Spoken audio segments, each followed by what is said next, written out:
முரட்டாட்டின் ஆவி எல்லா ரவுடித்தனத்தை உண்டு பண்ணுகிறது, எல்லா கேங்ஸ்டர் எண்ணத்தை உண்டு பண்ணுகிறது, திமுருவாதத்தை உண்டு பண்ணுகிற ஆவி உன்னை இயேசுவின் நாமத்தில் சுட்டை வெளியே வா. அவ்வளவுதான் அவ்வளவுதான், மொத்தமா மொத்தமா. Praise the Lord.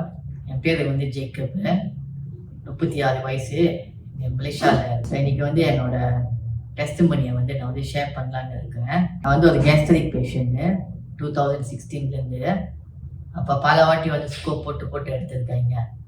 ஸோ அந்த ஸ்கோப் அவங்க போட்டது 3 years பேக். அப்போ இப்போ 3 weeks பேக். அந்த 3 years பேக் போட்டது H pylori பாசிட்டிவ். இப்போ அந்த 3 weeks பேக் போட்டதும் H pylori பாசிட்டிவ். ஆனால் இந்த வாட்டி ரொம்ப செவியராக இருந்துச்சு. ஸோ என்ன நடந்துச்சுன்னா, மெசேஞ்சரை ஒரு இடத்துக்கு ஏற்றிட்டு போனேன். அப்போ போன இடத்துல ஹீலிங் மீட்டிங். ஸோ நானும் ஒரு கிறிஸ்தவங்க தான். ஸோ அதனால அந்த ஹீலிங் மீட்டிங்கில் நான் போய் கலந்துக்கிட்டேன். ஸோ மொதல் வாட்டி அந்த ஹீலிங் மீட்டிங் அவங்க கலந்துக்கும் போது சாப்பிட்டேன்னா என் வயிறை சுற்றி எரிய ஆரம்பிச்சிடும் இப்போதும்.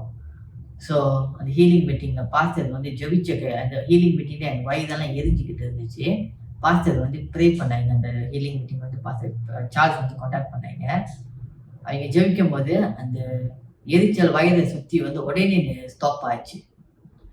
அப்போ 2வது ஹீலிங் மீட்டிங்கில் பாஸ்டர் சார்ல்ஸை என்னை ஏற்றிட்டு போக சொன்னாங்க.